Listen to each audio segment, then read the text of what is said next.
camera over here, so. It's 4 o'clock on a Monday, and you know what that means, don't you? It's time to watch another exciting episode of Taxi TV Live.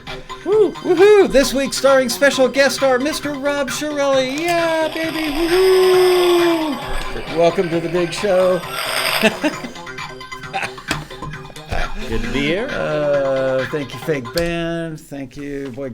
Yeah, I can't put the camera here because it makes the angle too weird. Anyway, if you'd like to get some recording and production tips, boy, are you in the right place at the right time. On today's episode of Taxi TV, we're going to have my dear friend and three-time Grammy-winning producer, engineer, mixer Rob Chiarelli answer your questions about audio engineering, mixing, and record production. Rob has somewhere around 100 gold or platinum records in a storage unit somewhere. Don't exaggerate now. And, well, it is around that number. You just never give me the actual number.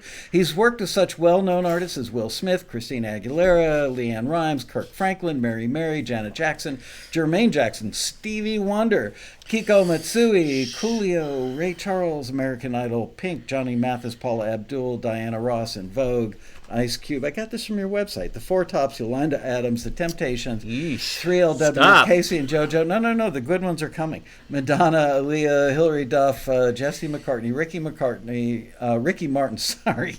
Stop. Well, then don't put this stuff on your website if you don't want me to use it. Well, I don't know. If you ever wanted to ask somebody with insane credits like those, how do I get a bass sound? How do I get a vocal sound? You know, that sort of stuff. This is the time and the place. So I noticed the lighting is better in here today. yeah, thanks to Rob. I was over at his house. You gotta use the orange ring, though. No, I've got it's. This one's adjustable. You can adjust the color by turning a putt.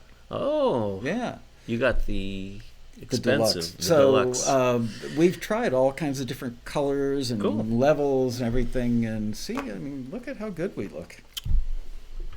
Oh, there you go. Let's see. Is the hair cool? Do I look all right? Hello, everybody Squiggy, in the that's chat the room. squiggy. We call that the The squiggy. squiggy. Only people old enough would know what the hell that means.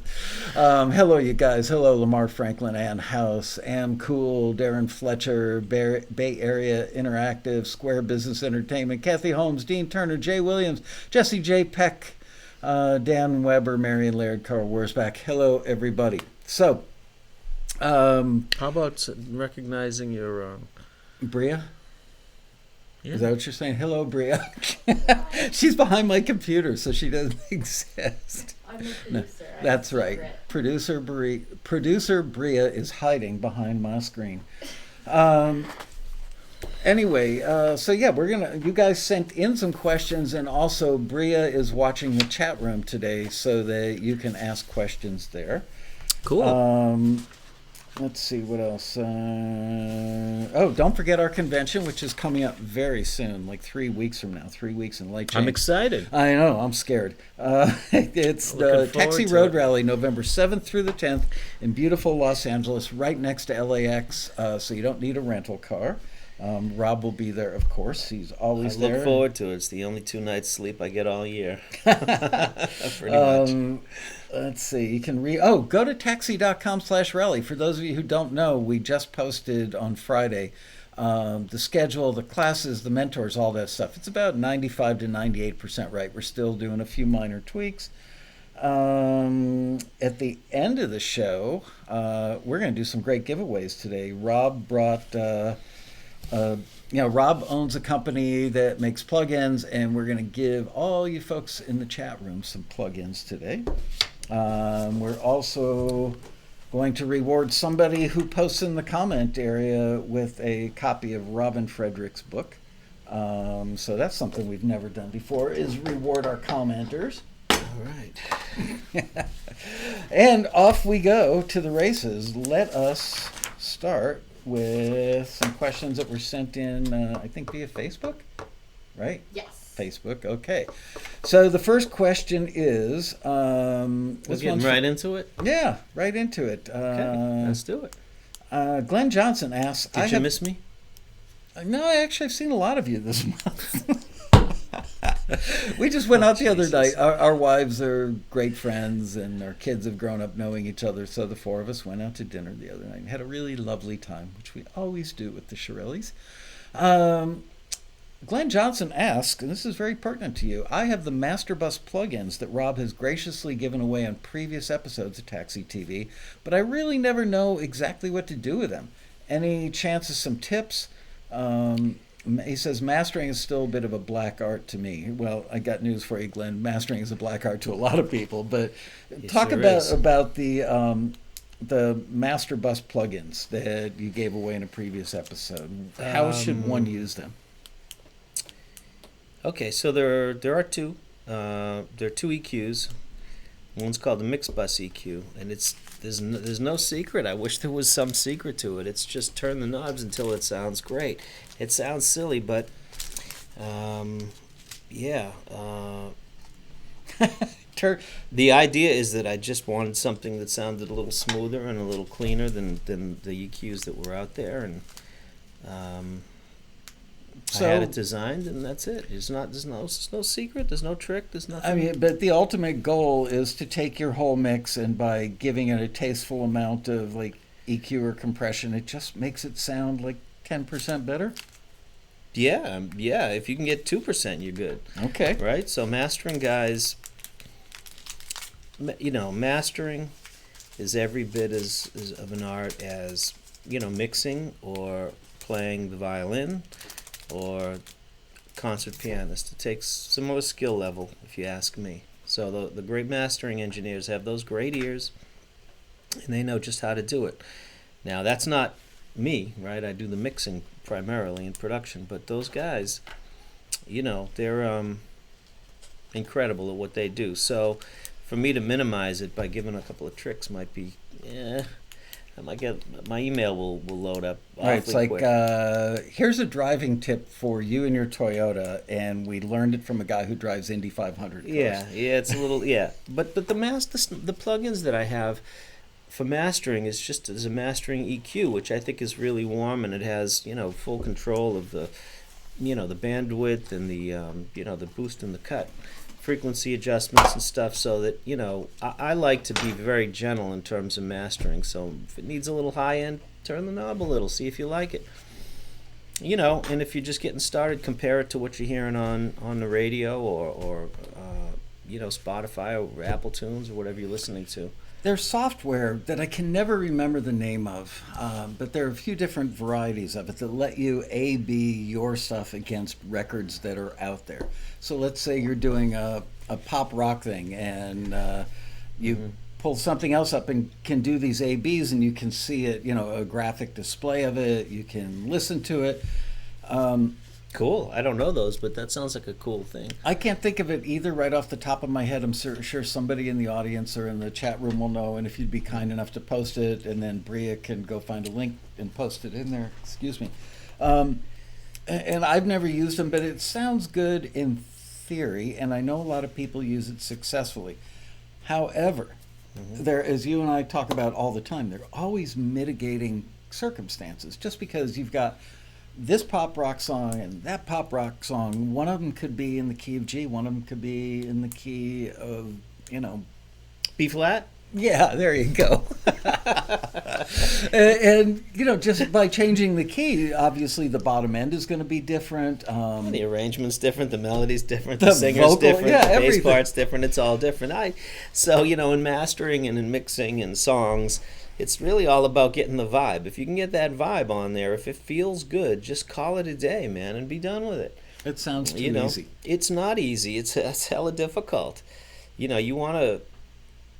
In terms of production, one of the things that is always, I don't want to say surprised me, but I find it really interesting that you can get a simple guitar vocal and the songwriter might just love it, and it might have everything that you want on the guitar vocal, and then you start producing and it becomes something else. It takes its own life on. Maybe it becomes overproduced, or then you try to fix all of the little imperfections in the vocals, and then you go back and you listen like, something was gained, but something was lost, right? Because that intimate demo might have had a particular feel, and everybody's experienced this pretty much everybody's experienced this thing. And that's the dance that we do every day, isn't it? So we want to make it, maybe it needs a little more production, but in doing that, yes, we gain something, but maybe we lose something. It's the same with mixing and mastering. Maybe we gain some level, maybe we add a little bottom end, maybe we brighten it up, and yeah, maybe that does have an initial appeal, but maybe it's right, and it's not necessary. And you're focused on that thing in that moment, and it's not Right. until a day later, or a week later, or a year later, you go, "Oh crap!" Oh my God, You're absolutely. Yeah. How did I miss that? You know, why did I turn the knob so darn far? Why did I make it so bright? Well, maybe I was tired that day.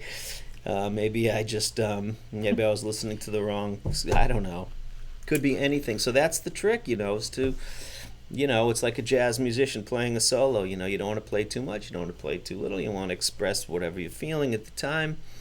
I call that the Goldilocks curve, just right. Just right. Okay. Yeah, exactly.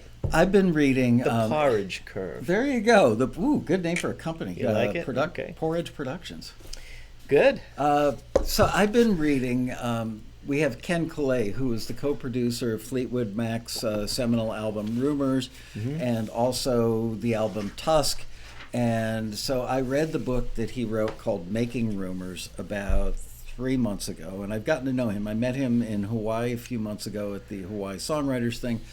Asked him to do the road rally. He said yes. I read Making Rumors, and now he gave me an advanced, like pre-edited version of Get Tusked.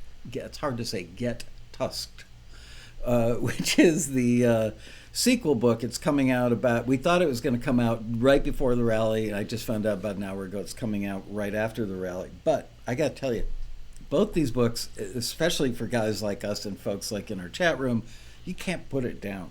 And for guys like us who have worked on, you know, big artist records, and we know what it's like to be sequestered in a control room for 90 days with barely seeing your family or daylight, and you know, you live in that bubble. It's not the glamour that everyone might think not it is. at all. But the similarities between the stuff that you've experienced or I've experienced, there's a universe, a small universe of those of us who have worked in that level of room for that amount of time. And you read this book and go, yep, everything he says in the book, you go, been there, done it, been there, done Yep. it. And I can't wait to hear him on I'm so excited. Saturday night, right? Saturday night, Yeah, I I think got it from written 5:30 to 7 o'clock. I'll be there. It's going to be great. And so this weekend, I was reading the second book, and I was listening to Tusk in headphones as I was reading the book. And then I listened to a demo of one of the Stevie Nicks songs. I can't remember the name of the song, but it was like probably the single from, not the song Tusk, but one of the other songs that was a single from Tusk. And I listened to the demo and then listened to the record version and kept toggling back and forth between the two. And it's a classic example. In some regards, the demo has a little extra splash of spirit, whereas the record just sounds a little better. And Fleetwood Mac is one of the groups, maybe the Eagles, another one, where when you read the book and you realize they'll cut something for both these records, they cut something, and then 3 months later they'd go back and do a lot of stuff to it, and then 6 months after that they'd go back and do even more stuff, to the point where they've replaced virtually everything on that song, and Interesting. yet they still came out great. So I think that may be the biggest accomplishment that Ken Collay and his co-producer Richard Dashit accomplished, especially on the Rumors record. By the time they got to Tusk, Lindsey Buckingham was really, how can I say this? Lindsey's creative juices were flowing in a very big way, and he dominated the band. You know, it's like do it my way or the highway kind of stuff. They eventually found a middle ground and things got worked out.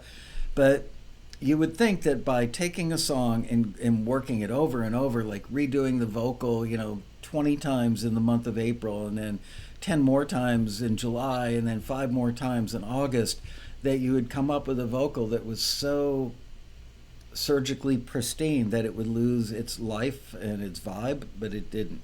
And anyway. Well, they made the right choices. Those records are incredible. It's Yep. So in the hands of someone else, right? It might end up, like dog meat, right? It could end up going in the exact opposite direction, and that's the craftsmanship and that's why he's great. That's why we're all going to go listen to him at the seminar on Saturday night. I'm That's so why excited. I'm going to be there. I can tell you right now, the chances of it actually ending at 7 o'clock, probably not great. It's all right. I'll get the whole night free. I bet you we don't let him Let out of him that go to bar. midnight. That's Right. fine. He's Yeah. a really nice guy, and he's a member of that club that just loves talking about this stuff. Mm-hmm. He doesn't do it from an egotistical perspective as much as he does it from a just we're passionate about things like microphones. Absolutely. We get Well, you're ex- lucky. Everybody's lucky. You're lucky you got them, and we're lucky that you did get them. I'm very excited. It's a big deal. Okay, so Real big deal. Vincent Sheila asks, any bass EQ tips? Hold on. What kind of My- Italian? Schiella? It's Schiela. Schiella. Okay. Hey, che si dice? Vincenzo, come on. So Vincenzo asks, any bass EQ tips? Example, keeping the bottom end there without getting the boom that goes with it. Can you please make it cooler? The bass, the thing is bass is an interesting thing. Everybody asks questions about the bass, and this is the most obvious thing, but excuse me, a friend of mine told me this about 25 years ago. He said, the bass is the bass. There's not a lot down in that register. If you want more bass, start by just turning it up. And it sounds silly and it sounds stupid, but half the times your problem is solved. You don't always have to reach for an EQ or a compressor, right? And I know Right. that sounds silly, but if you can think of the simplest thing to get the most, right? That's the first move you want to make. So make sure the balance of it is right. And then if you say, hey, maybe it needs a touch on the bottom, and I've said this on Taxi TV and in the seminars a few times, move the EQ 1 dB. Don't move it 10. Move it 1. Listen. And see what else needs to be adjusted and move it a dB or 2. Yeah. Not 0.3, not 0.1. A dB or 2, whatever it may be. A fixed amount. And then listen. And then the thing that pops out as the most obvious change, adjust it a touch. And in no time, in 30 minutes, it'll sound relatively balanced, without touching an EQ. And if you need a little more bottom, put a little more bottom. I know I sound like a freak, but it's No. simple. It's not that complicated. That doesn't mean it can't get very complicated. But in terms of just basic balances and relationships, don't overcomplicate it, I guess, would be my People My tend thought. to, especially now that so much technology is readily available to everybody, that I think people have lost sight of the basic physics of sound and the aural landscape in front of them, and they do tend to overcomplicate. Yeah, it's easy to just pull a plug in and expect that to solve the problems. Yeah. Plugins don't solve. Well, they can solve problems, of course, but that's not really the method, right? The method is to start with the sound and the balance of things, and then make sure that they're in a position that you can at least understand the song and where you want to go with it, right? And then we start crafting it. Even Picasso started with this pencil sketch or something, and then painted on top of that. I just want to know, how did Picasso fill in the pencil sketch if he couldn't see it? I know he did have his eyesight earlier in his career. Whatever he did it right. He didn't start with all the heads crooked and everything all weird. He started with the. There's a great movie called Picasso. I think it's called A Man and His Work. I haven't seen it. And there are some scenes where they shoot from behind the canvas, and you can see the strokes and the Wow. brush strokes, and really awesome. So, there's a lot of similarities to painting a picture and painting a musical picture. Watch, who's the guy that used to teach painting on PBS? Bob somebody or other, I think was his name. You thinking of Bob Vila, the home guy? No, but there was a guy on PBS that taught oil painting. He would do an entire land. Bob Ross, yes. Bob Ross. Okay. And if you watch that guy and think in terms of audio as he's working, you will figure out everything you need to know. As a matter of fact, those of you who are avid Taxi Interesting. TV watchers, remember like 10 years ago I did an episode where I took chairs from my kids, like little outside plastic stuff, and other plastic brightly colored objects, and moved them around my backyard and took pictures with the mountain range behind it and said, okay, so the kick is the red chair, the snare is the yellow chair, the tom-toms are the blue and the green chair, but notice where they are relative to the mountain range in the back, and then notice the bushes at the edge of our yard, and how all these things Yeah, it's all in the picture, right? Yeah. Where's the singer? Where'd you put the singer? Dead center. Okay, what color was the block and the singer? Yeah. Bright pink. I don't remember, but Or blue, like there your you nice go. shirt. Thank you. Before we go any further, I want everybody to know that Michael swiped the mouse pad from the Renaissance Hotel. No, actually, I didn't swipe it. They gave me one because they were trying to get us to move the road rally to their hotel, and that was my free thanks for taking the tour prize, was a mouse pad. Wow, generous folks over Yeah, there. it was a really nice mouse pad. That's great. I never got a bass sound that I remember ever liking. And recently... Well, I'm a bass player. I always like my bass sound. I I'll work never that thing do. to death if I have to. Can I play you something I recorded almost 40 years ago? Right, let's have it. Fire And it tell up. me what you would do with this bass sound. I didn't plan on doing this, but my wife bought me a turntable for my birthday, and What are we going to hear? we are going to hear While he gets his record set, a band called Truke of America. They were like a look, very... show the show. I showed it like 3 episodes ago. They already know. But yeah, these guys were a very popular bar band in the South Florida area and up and down the East Coast as well. And it was right after I finished working with, who's the band I mentioned before? Fleetwood Mac? Cheap Trick. I worked on one song with Cheap Trick for an animated movie, if I remember correctly. And then they left town, and Rick Nielsen's amp was still in the studio. Ooh. Yeah, so we actually used his amp on this. But this band had a fairly small budget. I think they had like $5,000. So we did a whole album, I want to say in like a week. And I ended up cutting almost all this stuff that you're going to hear. It was pretty much done with the full band in the room. And then we went back and did a few overdubs. And I remember I mixed, each song probably got like a 2-hour mix. So for those, go ahead, put the record on. But Okay. for those of you guys, way back in the day, you see, I was watching Michael engineer project for me. So all of my tricks came from him. So right. I don't see, if I don't like this bass sound, Everything he knows, he learned from me, right? a lot of it, an awful lot of it. I Best might thing, have- you know how you get the best bass sound from a bass player? Is to have a good bass. Right, a good bass And a good bass player. And right. a good bass player. Plug that thing in and record it. And sometimes you even have to do something like, let's try that in a higher octave. Oh, yeah. Well, I love. people Oh, don't- listen to the Rolling. Oh, great point. Oh, Yeah, you just people hit don't me. even think about that stuff. Listen it's to like my the bass sound isn't Stones, working. man. Well, that's because you got a lot of bottom end in the other instruments, and you're playing the bass part down low. All right, so this again is a band called Truke of America. The song is called Hot Rod. Listen to the Rolling Stones bass parts and listen to the register.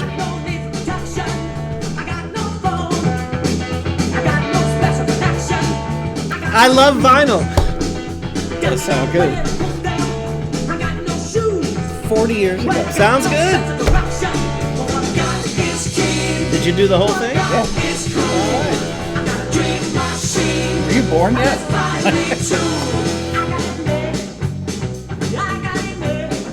Guitar doubling the bass, I can hear it all. It sounds good. There's a sound effect you gotta hear.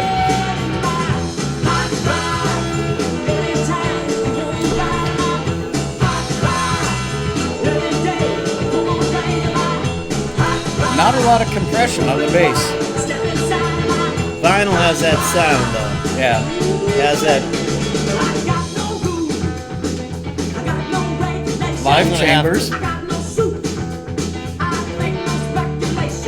My LA3s. Oh, I love LA3. Yeah, we gotta talk about those in a minute. Sounds good. Wait for the big sound effect in a little bit. Now, do you have to pay royalties for them for playing? I don't think so. It didn't pop up last time I played it.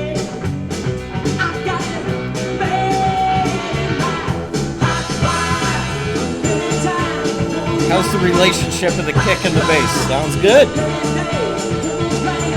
You can hear everything. You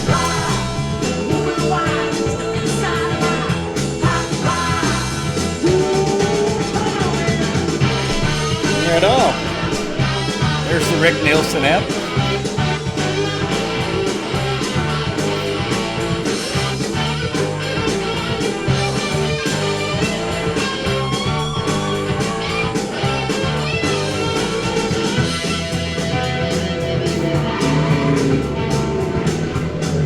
How'd you get that? Hanging out of the trunk of a car.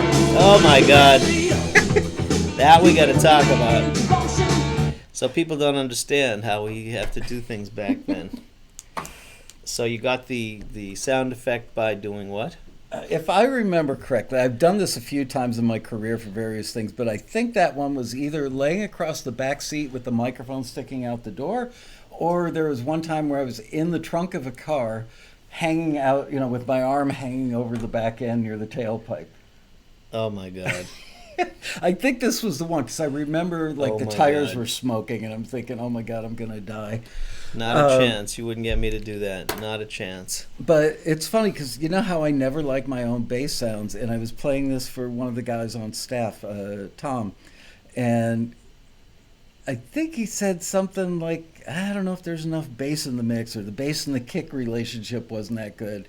And I went, yeah, my gut feeling about my bass. And then I've listened to it after that. I thought, for one thing, if you listen here versus on the other side of my desk, it does sound better over there because the bass Sounded has great though. more chance to develop. But anyway, Nobody likes that. their own work.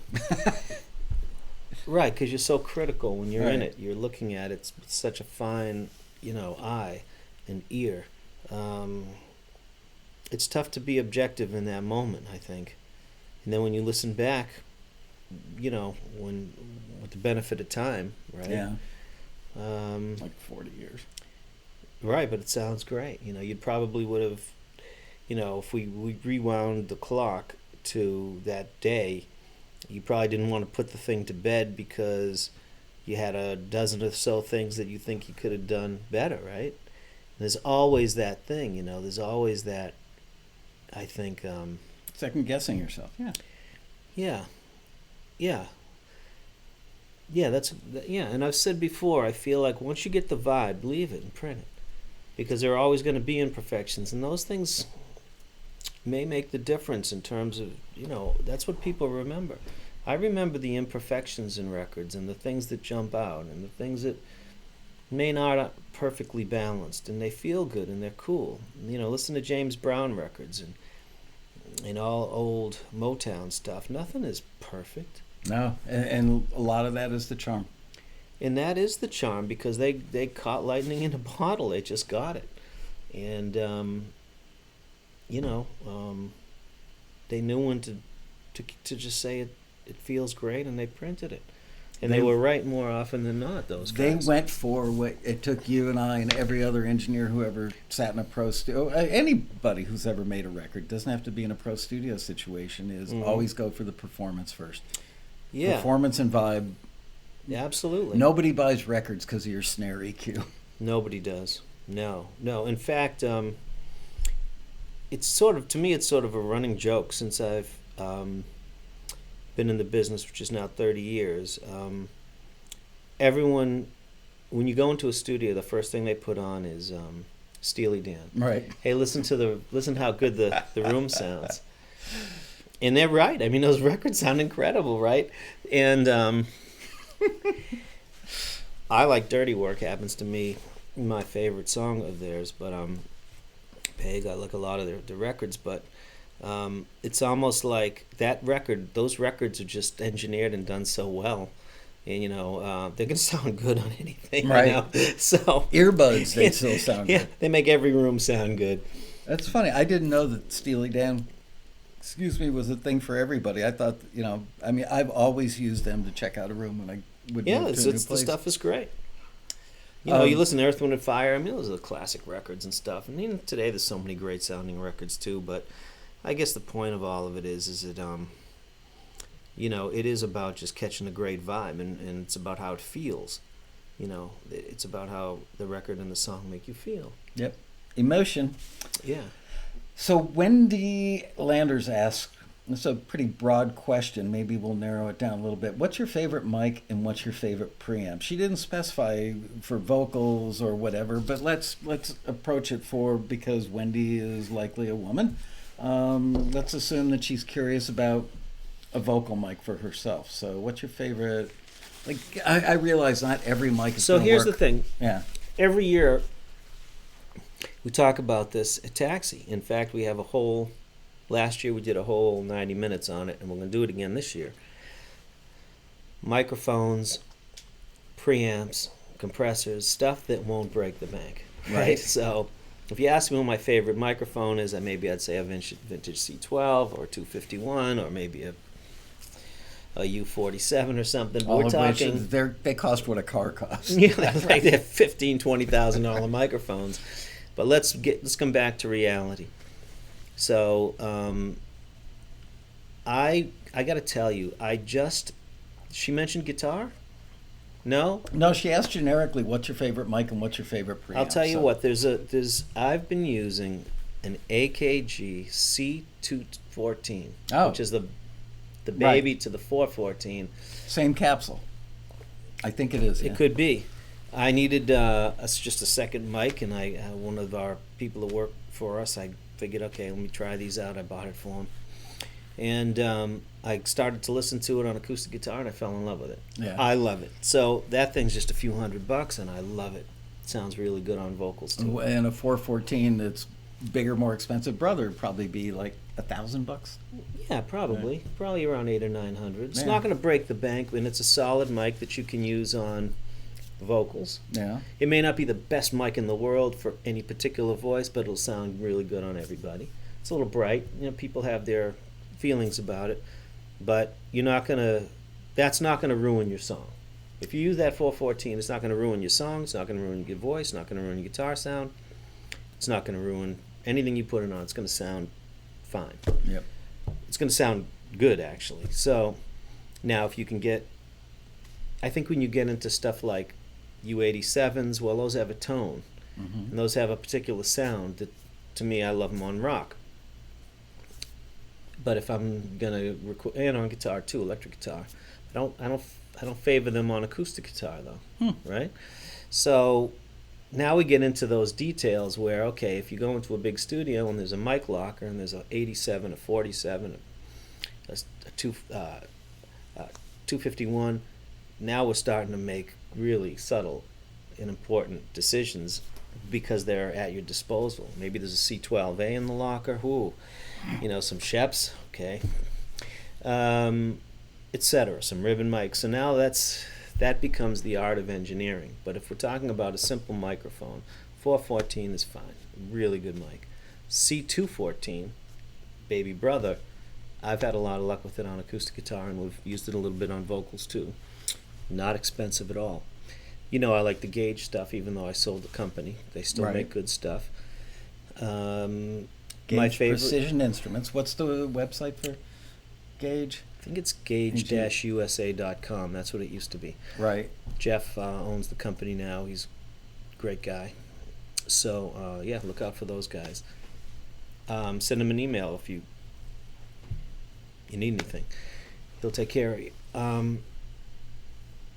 Preamps, I like the Neve 1073 is probably...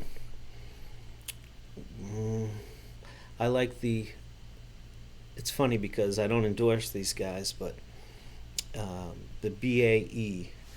I don't even know that they've one. been they've been doing these brand new, like two specs, to the original specifications for a while now, and I bought probably 3 or 4 from those guys, and I love it. They're fantastic. Well, you're saying that 1073 clones by BAE? They're not really clones. It's exact.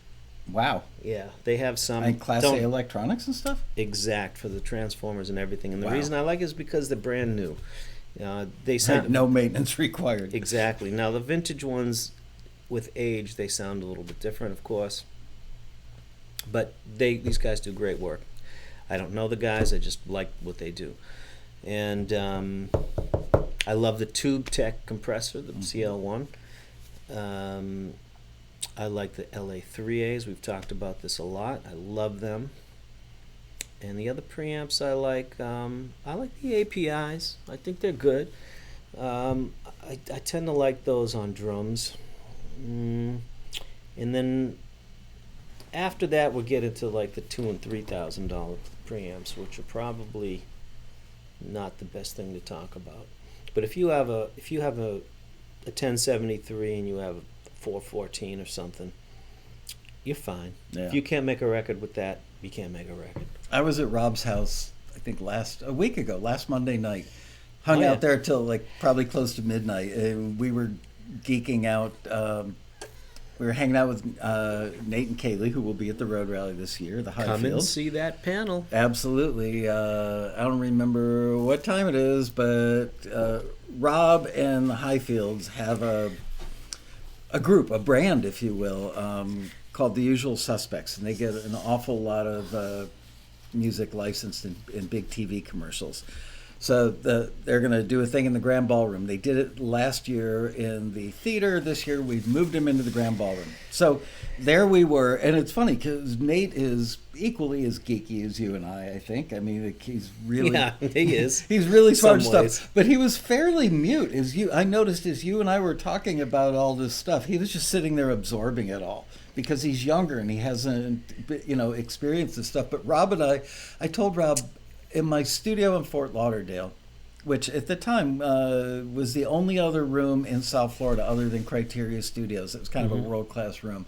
And I had a pair of LA3As that I think at the time cost me $350 a piece. I also had a pair of DBX 160s. And people, all these are limiter compressors. And people would look at me. It's like, why do you use those? Why aren't you using, more expensive esoteric stuff? And I said, because they work all the time and they sound great.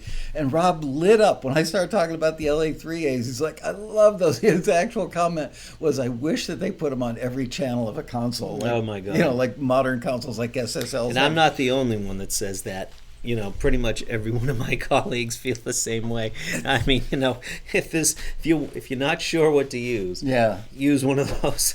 At the time, people laughed at me. Literally, like other engineer friends of mine would like, Lasco, what are you doing? Oh, what I wouldn't give. So I went online and found a shootout on YouTube where they compared. There's a brand that I can't think of now where they built Warm Audio or something. Probably it's not Warm Audio. They do a tube LA2A, but somebody's got an LA3. That's pretty much a clone or a replicant, as I like to call them, and it gets really good reviews. So they took that. They took an original LA3A, and I want to say maybe the Waves version of it. Plug-in wise, and maybe the Universal Audio plug-in, and they compared all four of them, and they each had a little something. Now, first of all, the replicant, which I wish I could remember the brand name, it's like a $400 unit, and the thing is really close to. Oh, by the way, the original LA3As that I used to use, that I paid $350 for, they are now $2,800 a piece. So you can buy this replica of it, and it sounds really good for about $400. So Bria, if you want to Google LA3A clone, maybe it'll show up. Anyway. But I've got to say the Universal Audio? No, that was the original. Oh, okay. There's another one with like brighter, more silvery knobs on the front of it. Anyway, the plug-in versions held their own. Yeah, I think they're different, but they're not bad. Yeah. Once you get to know what they're good at, they're really usable, and I have no problem with plugins. I think that the hardware sounds different, but some of these plugins now are sounding really, really good.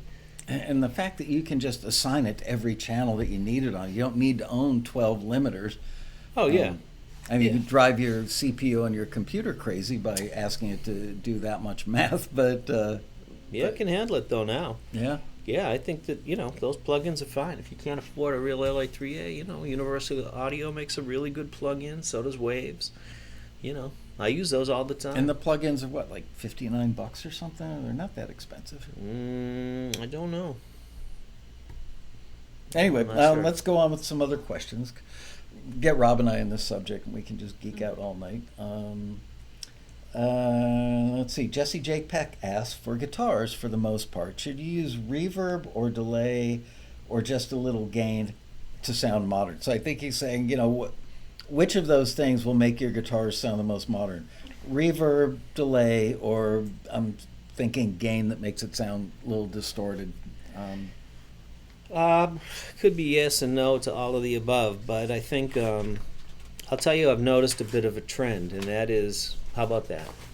A little trend talk instead? Okay. Absolutely. Trends are good. So, this direct guitar sound with some amp modeling is what I'm hearing a lot of. I mean, there's a little amp modeling in there. If you hear, I happen to love the Justin Bieber album. It's a couple years old now, and I happen to love a bunch of stuff that's out there. But that direct guitar sound is becoming a little thing, You're talking like clean direct, Well, yeah, like plug Mark that- Knopfler. No, his was through an amp. Not even that. Really? I I'm just thought that saying was plug direct. it in and turn a couple of knobs on a modeler, but it's not over. I mean, there's not a ton of processing. What I hear is rhythmic chops. Making sure that everything is really rhythmically correct. And again, it's the feel. Like there's a style of playing now, okay, that is not what it was 10 years ago. How so? The voicings are different. There's it's almost like a less schooled approach in a lot of ways. It's a more like an everyday guitar player that plays a simple rhythm like a songwriter might approach it. Right. That sounds very different than a studio guitar player playing it through effects and pedals and delays. Okay. The guy that just writes the song and plunks out, root fifth octaves, or maybe plays a third on top or something, and plays those very simple voicings, that's the thing that sounds really modern to me. And there have been a few times when we've tried to beat that from let's say our demo. So if we're doing a little demo, Nate's a great guitar player, by the way, but if he were to play it, he not only is a great guitar player, but he's the songwriter. So when you write the song and you play it with a particular feel, then you try to replace it with a real guitar player, right? That new guitar player does interject his own sensibilities, right? He might change voicings, and then that becomes, okay, are we making an improvement? Are we doing it? Are we moving forward? Are we moving backwards? And there's a different feel to that. And we sort of touched on that earlier, like that feel. It's the feel, it's the touch, it's the voicings. That's, to me, what I would consider to be the modern sound. I wouldn't say delays make it modern or reverbs make it modern. I wouldn't say that. It makes sense. And the voicings, more modern voicings are definitely impactful on the emotion that a song conveys. I've been noticing that. Sometimes when I hear, I don't know, something that might be, Adele's not a great example, but she does tend to do stuff that's pretty sparse sometimes. My mama don't like you and she likes everyone. Do we have that out somewhere, or we have the... Oh, you want to play it? You know what? Will I get a ding? Possibly. Yeah. It's a Justin Bieber. So you check it out. All right. Go on your own. We're listen talking to it. Justin Bieber. You here. doesn't that I fall just- into like the educational sort of... You would think, but they don't. Their algorithm doesn't consider that. I mean, the show is clearly educational. At least we hope it is. But yeah, we get yeah. That's a whole other subject. Well, that's too bad. So you check Yeah. that out and The song is called Love Yourself by Justin Bieber. love yourself. And there's a bunch of those type of songs out there. And it's the touch and it's the feel and it's the voicings. And it's not what I grew up with, right? So Right. if I were to play what I would have done in 1992, it wouldn't sound right. It wouldn't feel right. You're touching on something that's really a big issue with our members, because we all fall in love with the music from our generation. Let go of it. Right, and we tend to carry that into our writing and our productions. And you really do have to work hard to let go of it, but you know what? Fashion changes, music changes, styles change, all those things change. So this is great. See, this stuff, I love talking about this stuff because here's my take on it. So because I'm probably let's say I was raised on music from the 60s, right? Mm-hmm. British rock, because my brother was older than me, so I had that influence. Went to school to study jazz, that's in me, right? So all of these things do form my decision making because that's part of me now, right? All the musical history, and then coming into the business with rap and in hip hop and those influences, right? Mm-hmm. So all of these things form my decision process. And but now, if I had decided to stop and turn off that faucet of information, right, in the mid-90s, I'd be out of work. Because things do evolve. Right. And I love the music of today. Every time someone says, hey, but don't you think, Van Halen was really the best? At that time, absolutely, I loved him. But things change, and I love it. Like, I love the music of today, not more or less than the music of the early 2000s, 90s, 80s, 70s, or 60s, But, hey, fresh ideas, music is evolving. You have to embrace it and, be excited about it. And then take those earliest, the sensibilities maybe that you had as a kid or a young adult or whatever, and then maybe mix some of those in. And we're hearing it all over the place today. In fact, if you listen to Lizzo, which is another incredible artist that I just love, the influences in the music, it's modern, but yet it has retro feelings. Yeah. And it has all of this stuff in there, and they've created something that is really unique and interesting. So they've taken a fresh approach to some older ideas and production values and created something new. So music then advances again, right? So how can you not love it every day? That's why you can tell. I get so excited about it because that's why I get up every day to just figure out what the next thing is and try to, do something cool and new. I completely agree. We run a lot of listings from a lot of companies that are looking. They'll say, I'm looking for something that's retro influenced. Mm-hmm. Unfortunately, a lot of the people that submit think retro influence means make it sound like that time period. No, look at what was the guitar doing at that time. Maybe just slip that in, or what was the vocal sound. Little things that are a tip of the hat to the old thing, but don't make it completely sound like a Motown thing.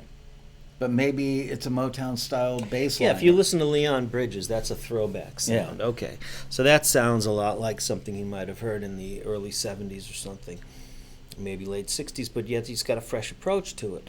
And if you listen to, I can't think, who are the two guys with the motorcycle helmets and the Jesus. Daft Punk. Love their records are amazing. Yeah, well, they're involved with the guy from Chic, right? So in the production and the producers and the writing and all that it's off the hook, right? It's incredible. So, but there are those influences in the music, and they did something new and interesting and cool with it.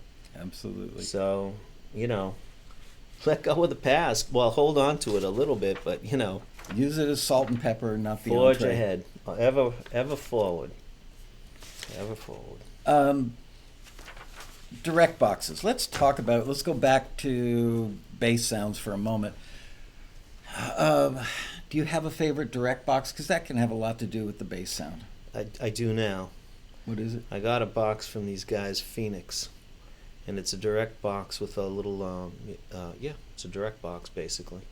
And I use it all the time. Do you remember the model or anything? I can tell you if I saw a computer or screen or something, but just look up Phoenix mic preamp and Phoenix direct box.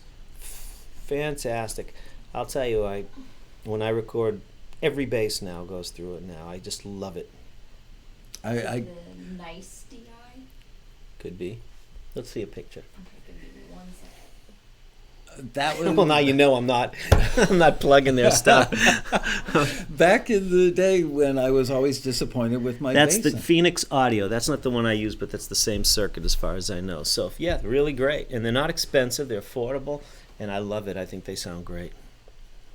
You know, the red DI is real cool too. There's a few things. I mean, my 1073 has a good input for, but I happen to really like this one now. So the other night when I went to Rob's house, I went over there for another purpose, but I got a new toy. You came to drink Mai Tais. No, I didn't drink, remember? I remember. Play along. I had orange juice. I got a box. I stumbled on something one night on YouTube, a box called the Mooer Audio, Mooer Audio Preamp Live. And it's a guitar modeler that models a bunch of preamps, matches cabinets. Anyway, it's like $400. And so the more stuff I read about it, the more stuff I watched on YouTube, I was really blown away by this thing. So I got one. And I've got to tell you, I spent a chunk of time in the last week sitting on my bed with my Strat and a pair of headphones. I looked at the videos. Looks great. I want to. Oh yeah, that's right. I did send you a link. Yeah, I have to check it out. I mean, $400, and basically a lot of the guys who own this thing said that they've sold all their amplifiers now. It sounds great, and you can actually model your own stuff. I haven't gotten that. I got to check out. I don't understand how it works yet, but basically you put it into model mode, and it also hooks you up with an app that you can use on your laptop, your iPad, or your isn't phone. it unbelievable what you can do now with all this stuff? And I'm just blown away. $400. I mean, the Kemper amp modeler is like $2,000, I think. And I would say Those are good. People are saying that this thing has almost as many features and sounds every bit as good as the Kemper. And the thing is, it's not big. It's small. It's like the size of like 4 stomp box pedals. Yeah, I'll probably pick one of those up and check it. Even if, for that price, even if it's doesn't replace my Vox, right, or my Fender or my Marshall, it's gonna have some use. From what I can tell from the video, it's pretty cool. It's good stuff. I stumbled on the Vox sound the other day, and I gotta tell you, I was saying, my face hurt. I was smiling so much. Is that what I heard from down the street? No, because I was wearing headphones. Oh, okay. But Deb kept walking in the bedroom, and she would just open the door and see me sitting on the bed with my face buried, in this thing with the headphones on. She'd just shake her head, walk out, shut the door again. That's the fun stuff. People think we're all work and no fun. That's the fun stuff. It was great. I was like a kid in a candy store. Mm-hmm. Any luck on the Phoenix? Oh, she got it. Oh, Phoenix okay. Audio. All right. What's your favorite bass guitar? Fender Jazz Bass, Fender Precision Bass. You will be happy to know that I ordered myself a jazz bass, but not an actual jazz bass. I'm starting to get back into a little bit of recording. Michael, you gotta go with the genuine Fender, baby. Well, you should have had me find you one. I was going to, Hey. and my son-in-law actually works at Fender, so I can get like friends and family pricing.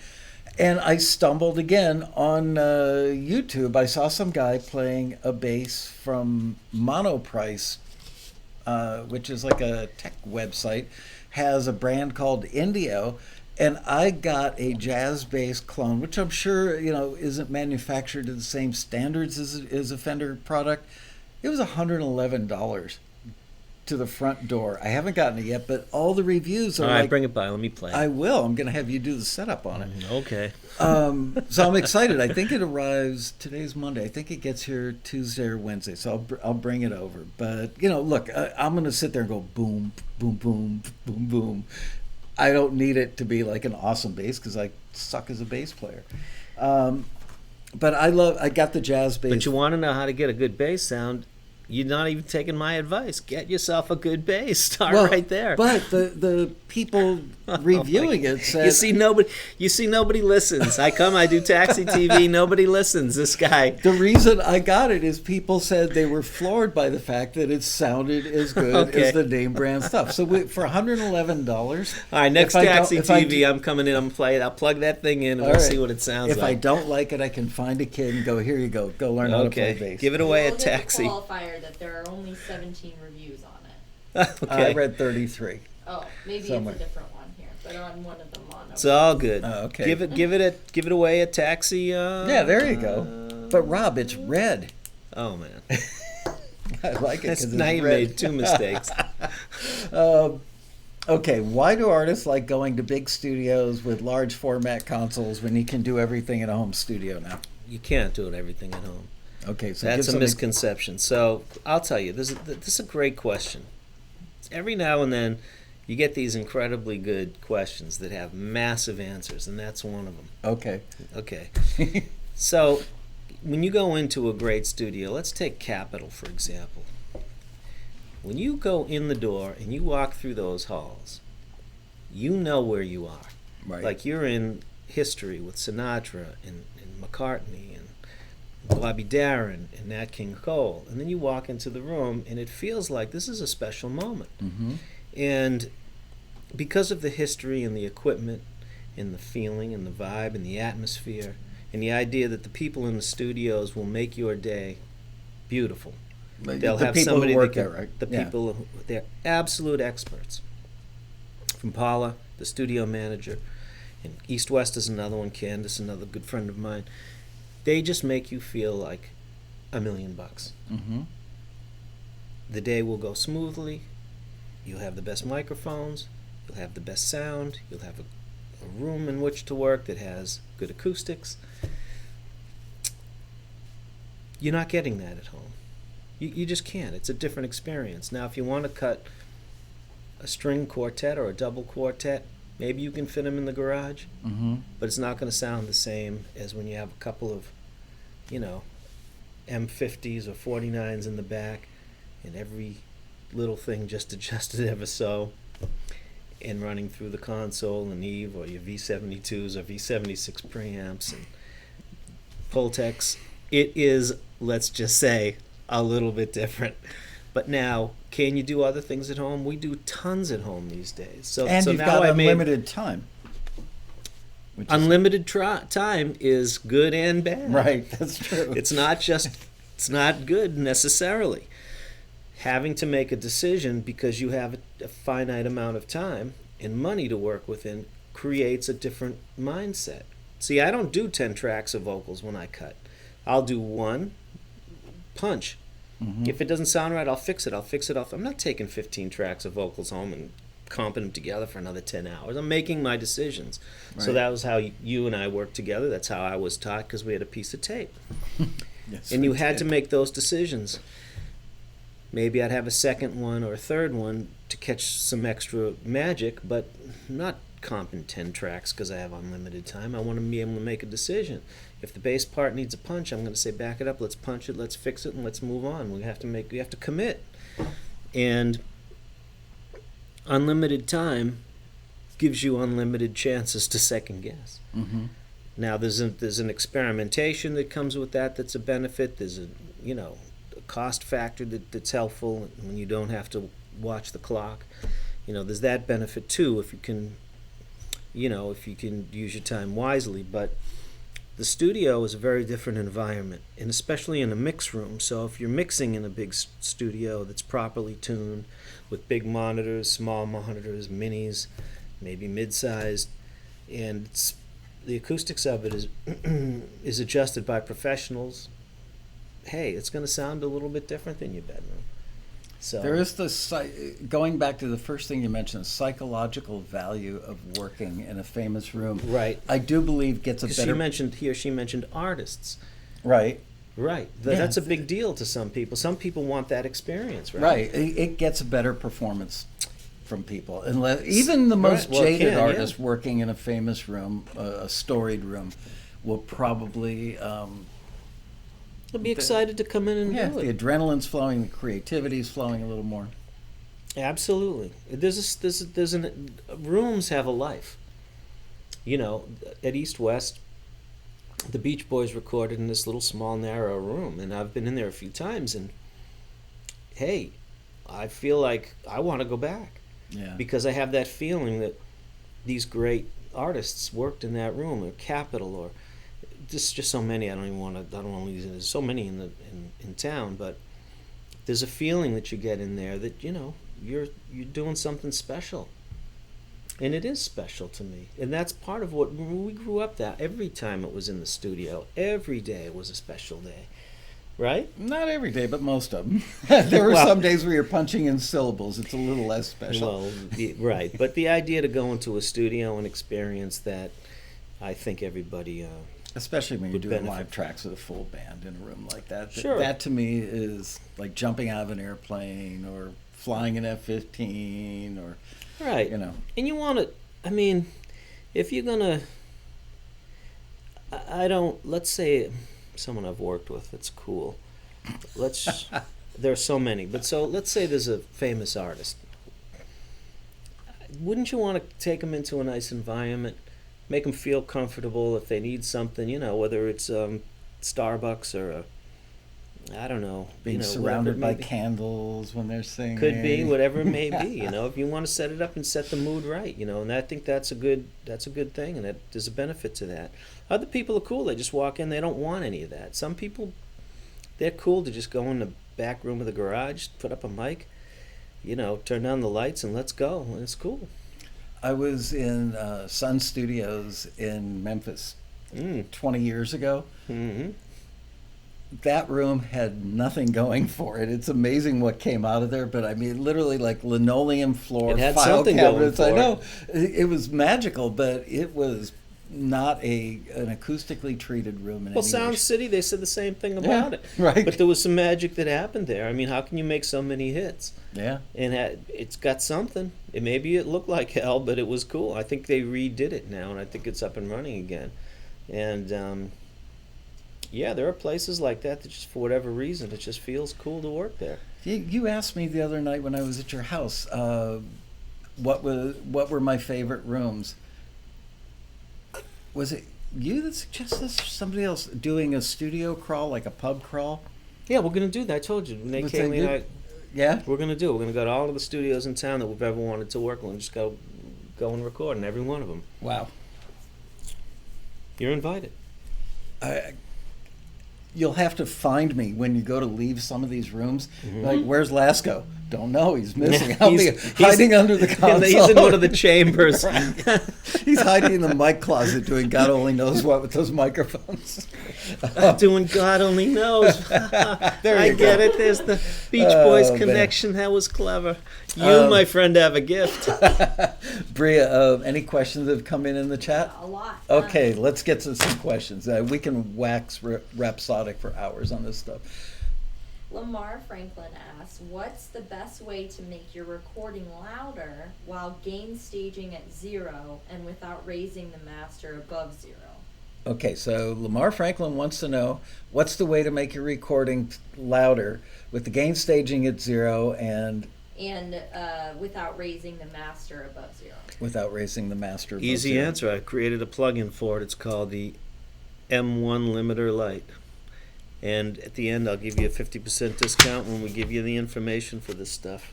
Okay. It's like it'll cost you $9.50. Wow. Made it just for you. Cool. Piece All of right. cake. There you go. There are Lamar. other things like the L1, the L2, the L3 that Waves makes, but you have to be aware of the release times and stuff like that. So there you go. Piece of cake.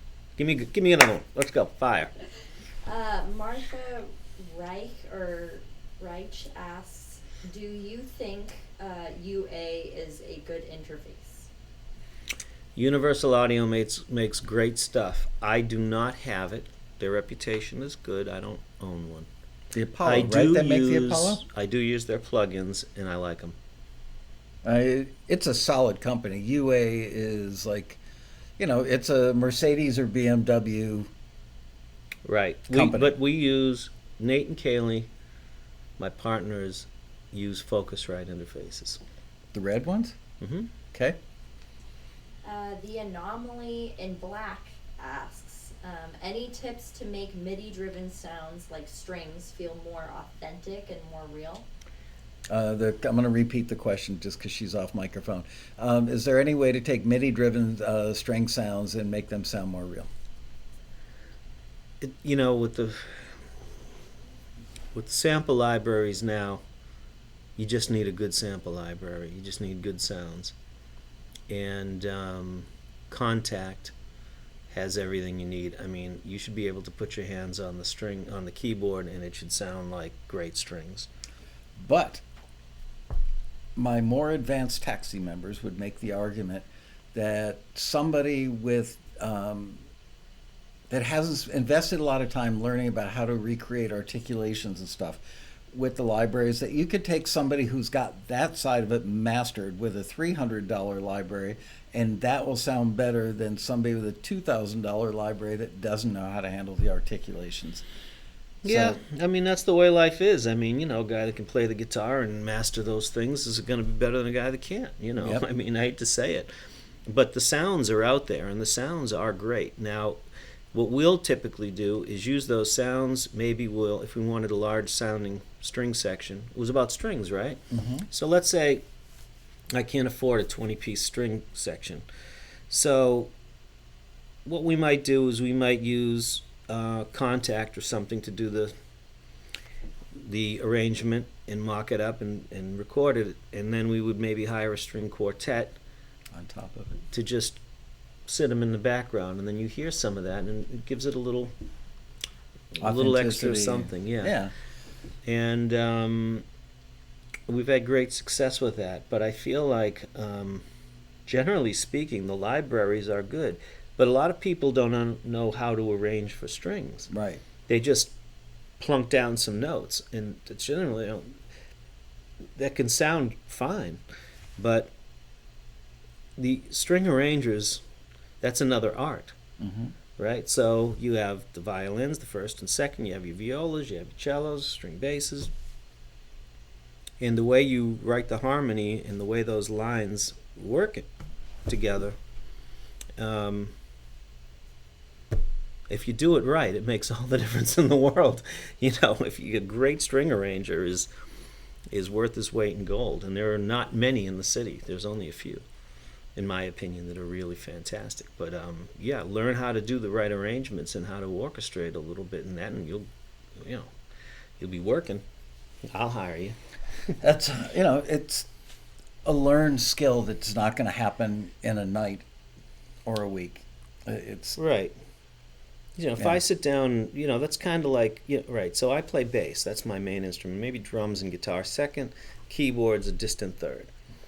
Sure, I can put up a string patch and plunk down some stuff. But when I write strings, I write it with maybe I'll do the first violin or the melody first, mm-hmm. and then I'll orchestrate everything and write it out. Like I prefer to write it out. And, because I'm not a piano player. Now, if you take a piano player and they'll come down and they'll play it, but it'll always sound like a piano player Right. playing some string pad. It never sounds like an arranged piece. So that's an art. Speaking of bass, didn't you write a book on bass I did. many years ago, right? Yeah, about 10 years ago. What's it called? It's called The Electric Bass Bible, Volume 1 or something like that. I did. You never even told me that you wrote it, and I was on Amazon one day looking for something else, and your book popped up, and I went, "Whoop." Dexterity exercises. I couldn't believe it. I think I It's a good texted book. you or emailed you and said, "Did you write a book?" on Hal bass?" Leonard Music That's Publishing. right. That's not your self-published book. It's Right. That's like, wow. That means you got a fraction of the money. Mm-hmm. What? Oh, another question? I found it. Found what? Rob's book? Yeah, I put it Oh, in. put a link in? Awesome. All right, another question. We still have a lot of time left, actually. Bay Area asks, I guess it's the whole Bay Area. Right? Bay Area, how do we stop earthquakes? They ask, how do you clean up acoustic piano lower octave recordings? Ooh, great question. How do you clean up acoustic piano lower octave when you're recording it? Proper mic technique. What's your favorite mic? Which mic solves that However, problem? many people don't use the proper mic technique, and there's a low end buildup. The easiest solution, the easy answer is just to use a high pass filter. Now, I know that's a cop out. But it works. But you start. To me, I'd start with the filters. I wouldn't start with a bunch of carving and EQ and stuff. I like to just start with a high pass filter. And for those who don't know, a high pass filter lets the high part pass and filters out the lows. The low pass filter lets the lows pass and filters out the high. So tighten up the bottom. You use a high pass filter. There you go. It sounds backwards, but it makes sense. It's another case of also picking your octaves and placing your mic where the player is playing. That was something I proper figured mic out. technique is everything. Yeah, early in my career, I would see, a very accomplished, like platinum level engineers. They always went with the same miking on a grand piano. They would open the lid and they would put one mic, usually like a 414 or an 87, all the way down the low end of the piano, and another one all the way, like upper octave. And then the piano player would sit down and play everything in a middle octave. Oh, you want to hear what the part is. Yeah. It's like anything else. If you're going to hear a guitar, you don't just throw the mic up because it worked on the last guy. Right, but people You got to do listen that. to what his instrument sounds like, and this is usually it takes all of about 15 seconds, Right. and I'd say 5 seconds at this point, but you kind of move your head around and you say, oh, it sounds really good right about here. You start with the microphone right there, Yeah. and you'll find that there's a consistency in this sort of thing. If you put the mics like all the way, opposite ends of the piano, and then you play the part in the middle octave, what you get is a lot of like ambient string just wonkiness down there hanging out, and that fattens up your bottom end in a bad way. Sometimes you only need one mic on a piano. I mean, believe it or not, you can put a microphone in the. I've done all kinds of microphone techniques on a piano, from C24s, which I used to like a lot, right? So stereo C24 with an 87 on the bass strings. I moved away from that. I tried many different things. The last piano thing I did, I wanted a little more ambient, so I used two 67s outside with the lid up, and that thing sounded amazing, and it worked for that particular thing. So if it's a vocal piano, maybe I want a little more room. Maybe I want to feel like, create a little space. If it's maybe a pop thing, maybe I want the mics a little bit closer. All right? Well, I think I've There's told no you this one before. answer. You gotta get in there and roll up your sleeves and have fun with it and figure it out. But I used to put a Sony ECM50 in a piano. Yeah, you told me that. Because it's got no bottom, and the mid is peaked on it. And for a lot of stuff, that worked. Especially for like rock and pop piano, where it's played fairly hard, sounded great. I wouldn't do it for classical, but now, if you listen to stuff like the Doobie Brothers and those '70s pianos, those sound ghastly. yeah. But it's ghastly good, man. They sound so cool in those records. But you wouldn't sit there and solo it and say that's an unbelievable piano part. So you get so which brings me to like the big point, and it's not that the instrument sounds great on its own. It has to sound good in the context of the song. Right. It has to sound right in the record. It can't just sound great on its own. Sometimes you might have to thin out an instrument, and when you solo it, you say, yeah, it doesn't sound like, a Grammy-winning piano sound, but, put it in the track and see if it feels right with everything else. I was definitely guilty of trying to make each instrument, at least in the early years of me sitting behind a console, I would try and make every instrument sound stellar, and oftentimes it sounded like crap because they did that. Right. I did the same thing. Everybody does that. Yeah. Everybody does that. That's why earlier when we were talking about bass sounds and levels, you've got to listen to the piece as a whole. You can't listen to Mozart and listen to that oboe and make that oboe sound like the best oboe ever. I mean, you think about how silly that sounds. You want to listen to the whole piece, and maybe that oboe needs to come up a little here, or maybe the second violin get a little bump or something. But the overall view is how that whole picture makes you feel. Next question, please. Sweet Utopia Clan asks, I would like to know if I managed to pull off a really good mix. do you feel that the song still needs to be mastered to meet broadcast quality? So the question is, if I pull off a really good mix, does the song still need to be mastered to be broadcast quality? I think there's two answers to that, because in the context of Taxi, one of the things you guys want is broadcast quality. Which we define by, is it broadcastable? Can you put this in the context of a TV show and it sounds good enough? Versus, a Grammy winning recording. That's Right. beyond broadcast quality. So, right. So, in the context of Taxi and the submissions, and I think the overview would be what people consider broadcast quality, using the term loosely, is you mean you really want it to sound good, just a good sounding recording. No, you don't need to master to have a really good sounding recording. Is it considered good practice and a good decision to have things mastered if you can afford to do so? Absolutely. Okay. Here's and let me go off the target here for a second, off the rails. So when you mix, right? So let's say you produce a song and you bring it to me to mix. You're really not hiring me because I'm going to get these levels right. You're hiring me because I have a particular taste, right? And then when I get done with that mix, if you want to kick it up that extra percent, you go to the mastering guy, because he has a taste and a sensibility too. He's not going to carve it to shreds. If he does, I did something wrong, and you did something wrong, or he's the wrong guy. The idea is it's just this game of inches. And what you're trying to get is people's tastes and sensibilities, and that's their expertise and their talent on the record, to bring it up a little more, a little better, right? So, anyway, I don't know if that confuses everybody, but that's the way I look at it. It's not like there's a magic button that you hit and all of a sudden, like, a music library is going to go, oh, wow, that's amazing because it was mastered. Or a producer on a TV show or a music supervisor is going to use it or not because it was mastered. But you're right, it's a game of inches, or maybe a game of centimeters. Right, and I think that, so as long as your levels are solid, and I mentioned the M1 plugin, I think it's called an M1 limiter light. So I mentioned that because I would get demos from people that they just sound too quiet, right? So you want to make sure those levels are hot enough to at least be competitive. You don't need to drive the mix bus into, constant red or anything like that. You want to make sure the levels are loud enough to be relatively competitive.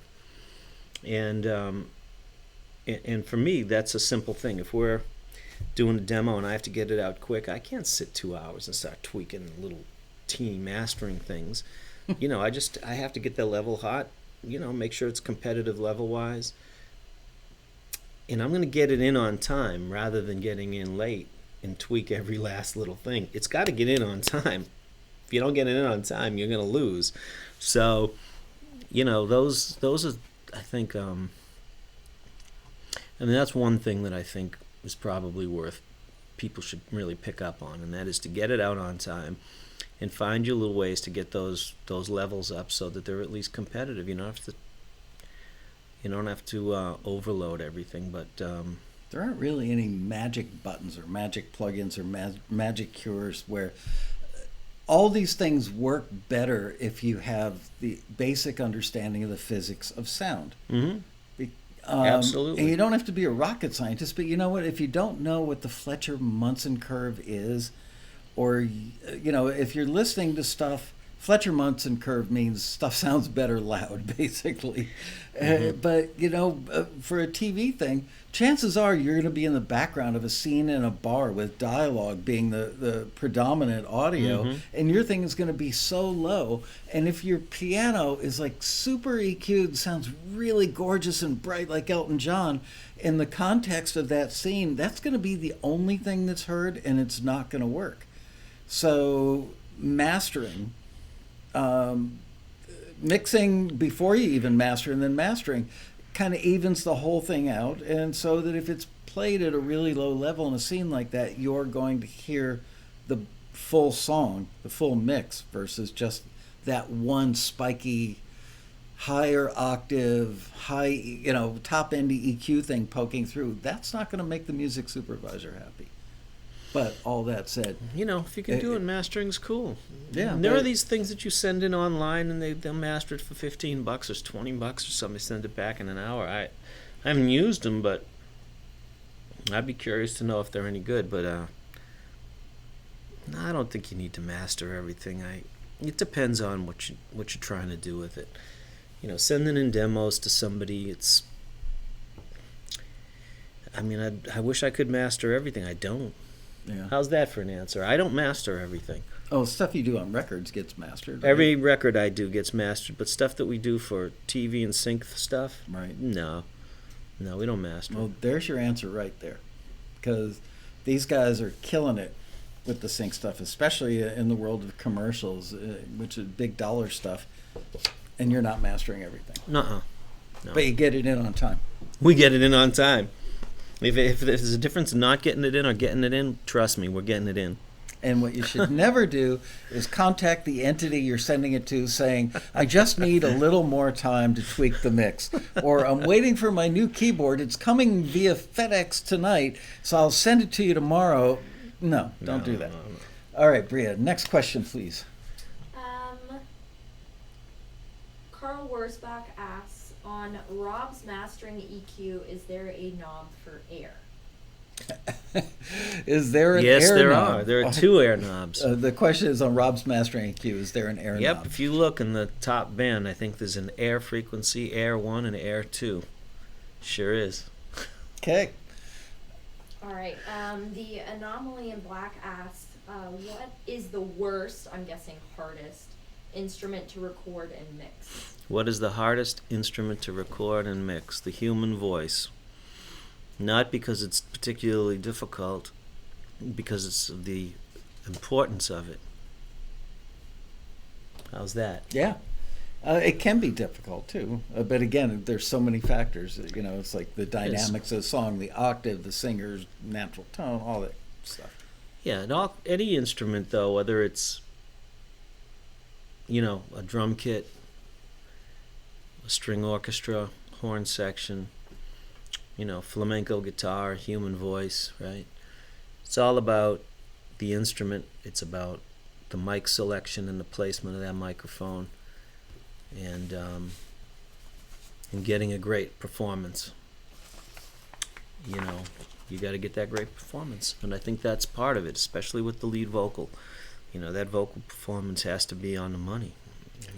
I just read last night in the soon-to-be-released Fleetwood Mac book from Ken Calais about the recording of the album Tusk, where they talked about recording Christine McVie in the summer months. They particularly mentioned July because during the winter her voice had different characteristics. And I chuckled because she was pretty much a chain smoker. I don't know if every single person in the band was doing a lot of cocaine at the time, but I could only record my voice in July because the wintertime my vocal cords are colder. I might have a sniffle, but meanwhile they're doing cocaine and smoking. So who the hell knows? I certainly don't know, but that's crazy. I thought it was pretty funny. One more question, then I keep looking over there and seeing The new EQ. There you go. this thing and going, wow, that's really sexy. So we'll talk about that in a moment. All right. Next question, please. Okay, Christos asks, how much do you scoop with your high pass at 20 to 30 hertz? Do you do it every time? Do I scoop scoop? out? I don't scoop anything at 20 to 30 hertz, generally ever. So I don't know what they're talking about, but I don't ever do that generally. If anything, I'll use a high pass filter at 20 or 30 hertz, but I wouldn't scoop it. Right. I think he's using the term scoop incorrectly. Say the question one more time, He please. said, how much do you scoop with your high pass at 20 to 30 hertz? High pass is usually a fixed. Well, yeah, okay, so depends on the application, but okay, so if it's a high pass filter, then it's usually defined by dB per octave. So if you're at for those of you tech guys, let's say it's a 6 dB slope might be, let's say, something like this. Okay, how's that? And then, a 12 dB slope might be a little tighter.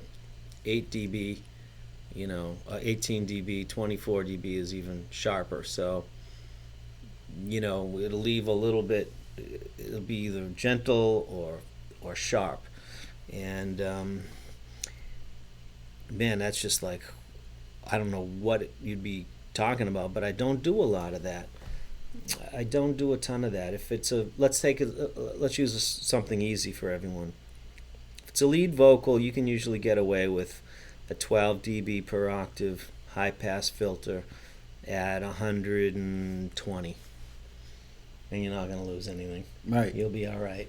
I would use them on tom-toms routinely, especially the floor tom, because as you're playing the kick drum, the floor tom's sitting there going, whoa, whoa, whoa, whoa, whoa, whoa. So put a high-pass filter on the floor tom, and if you do enough of that on enough things where you don't need the bottom end energy that it's putting out, then it leaves more room for the bass to sound. Yeah, good. let's take a hi-hat, for example. I might use that same high-pass filter at 1K. Yeah. But how often do I use it at 20? Not often. Not much going on down there. Yeah, I don't know. I might want to tighten something up, but that's rare. It's pretty rare. And I think, if I were to like unravel that box of, that would be a mess. But in a practical sense, yeah, you mentioned tom-toms. That's an effective way to reel in toms, and it's an effective way to get your hi-hat a little more defined. It's easier to cut out some of the rumble in a vocal that can happen down there. That's a common thing that folks do. We all do that. Guitars, so I just thought of something else that might be helpful. So let's take a bass. So an electric bass, a 4-string bass resonates, the low E is at 40 hertz. Mm-hmm. Somebody's going to say, yeah, it's 40.5 or 42.1 hertz or whatever it is, but it's essentially 40.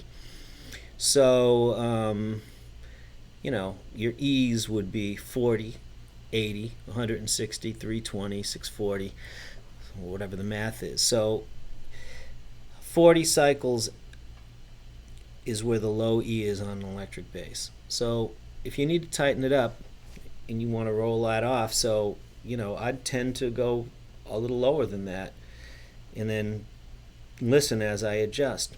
If it's a guitar, the low E would be 80, right? 82, I think, is the real number. For an E string. For a low E of the guitar. So there's not too much happening underneath that. Mm-hmm. So if you keep that in mind, so the guitar really begins at 80 as the fundamental frequency of that low E. So a low E chord, that's your low E. It's resonating at 80. And the bass, if it's hitting the E and your low E, that's 40. So when you start thinking about filters,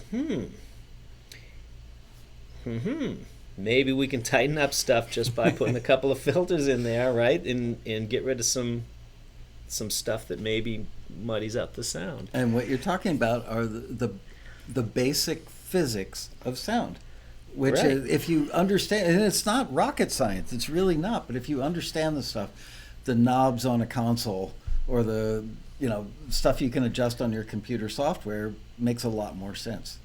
Yeah. Yeah, so if you want to, when you think about a bass, resonating, it's a low.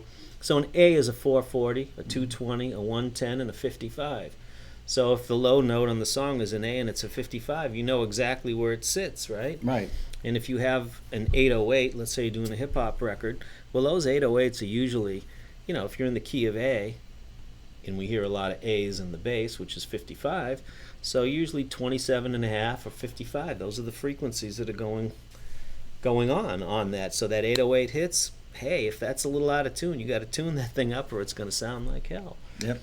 And those filters then come into play where, we can clean that up if we want to tighten up that frequency range. One last question that I rarely see people talk about. Was that a psychotic answer? No, not at all. It actually it reminded me of something I was thinking about last night when I was thinking that you were going to be here today. Tuning the drums. Tuning drums, yeah. Tuning, I mean, everybody tunes a snare drum. Talking about acoustic drums? Yeah, acoustic drums. It's another oh my art. gosh. I can't tell you how many times things just weren't coming together for me, getting my drum sound, and they went, oh, tune the drums. So I would tune them like just routinely, find the root note of the key of the song, and then maybe do a 1-4-5 spread from there.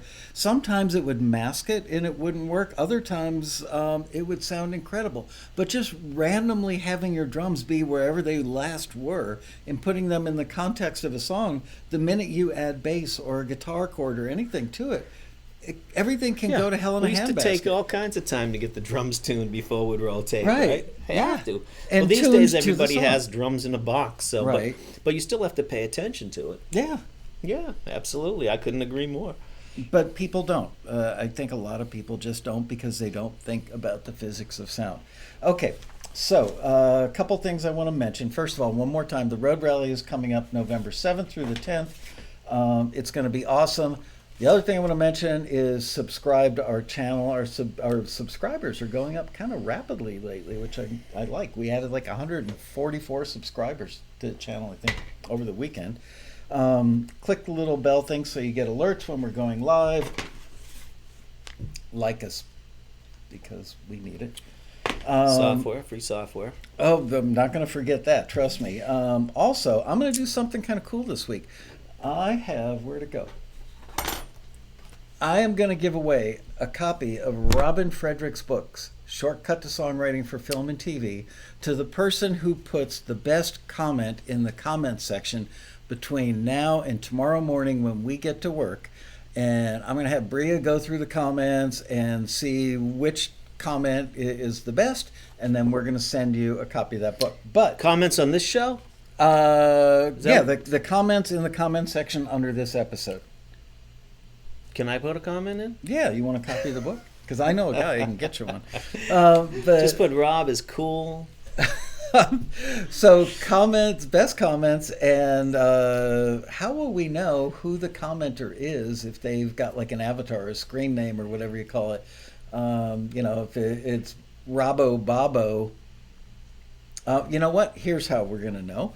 Is after you make the comments in the comments section after the show, tomorrow somebody from Taxi will comment, say, Robbo Bobo's comment is the big winner. Please email and we'll tell you how to get in touch with us so we can send you the book.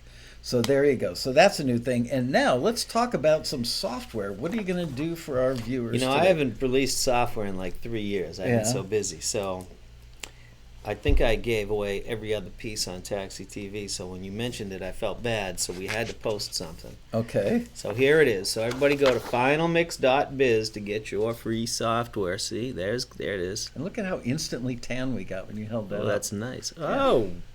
Ooh. Faster than a tanning booth. Oh.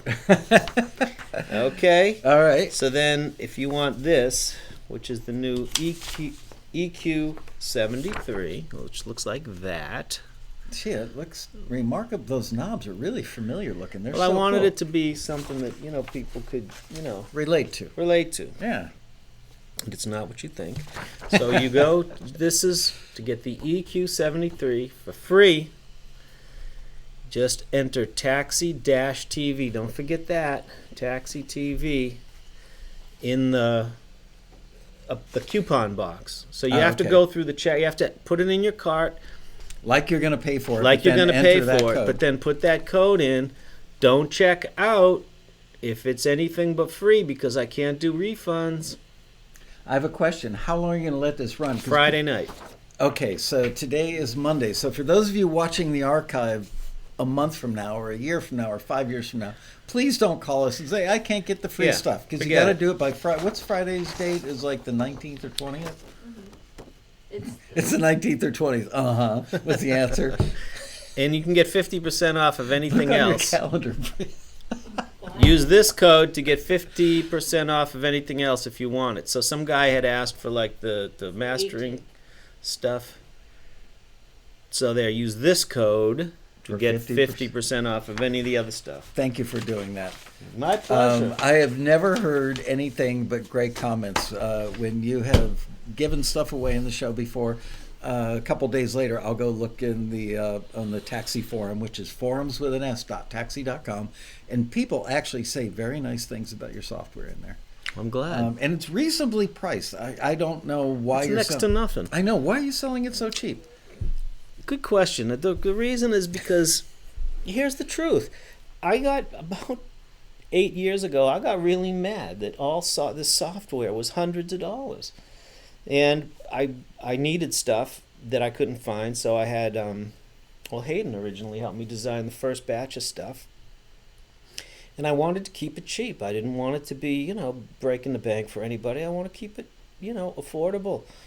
And I basically, give it away. I give it away every time here. Right. And it's like $20 or something for it. So, I mean, Well, people appreciate it. They like the stuff. And the cool thing is you tend to make stuff that's really simple to use. It's Yeah. like turn a knob and you can hear a difference. a lot of it came because of things that I did at the road rally. I've 23 years now or something. Mm-hmm. And so we get the same questions, and it's like, wow, the same questions come up. Let's just make a simple piece of software that solves problems. That you don't need an advanced degree to work. It shouldn't be tough. So anyway, that was the idea. So I hope people like it. I think they do. And somebody says, what was the plugin that was mentioned earlier, the M1? Yeah, that was the one. So that's it. Anything else that I forgot to do, Bria? I don't think so. I acted on all my responsibilities. Okay. Robbo, thank you, man. Great to see you. Great to see you. We'll see you in a couple of weeks at the rally. And you'll see me in the car ride home because I need a ride. I'm giving you a ride. Good.